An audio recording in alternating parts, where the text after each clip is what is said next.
Can you imagine having to take 2 bus rides just to buy one of these? It's a reality for people in too many Cincinnati neighborhoods.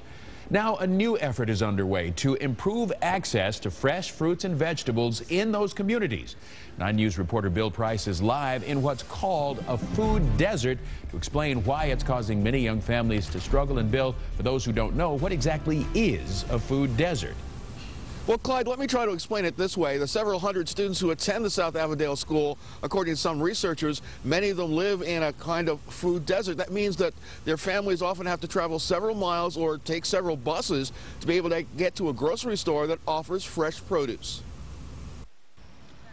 That's something that Victoria Greer, her boyfriend, and 4-year-old son Jacob Davis know too well. They struggle to get to a grocery store with fruits and vegetables. Honestly, maybe 2 times out the month, and if I get a ride out to where I need to go to so I can get it all up in one, stop, so I don't have to keep going back. Her other alternative is a small produce section of an Avondale convenience store.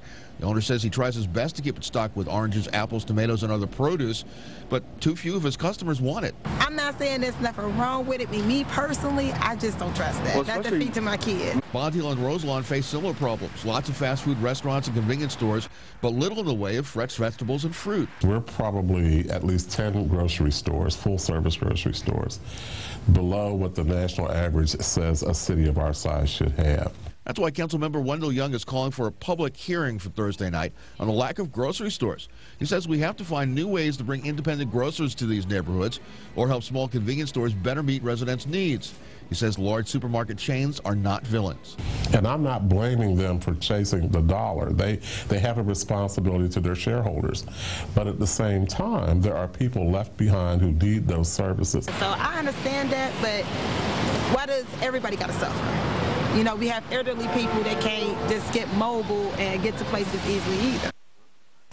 Now, this public hearing on food deserts, or rather the lack of grocery stores, be held again here at the South Avondale School tomorrow night at 6 o'clock. It's on Prospect Place, which is just off of Reading Road.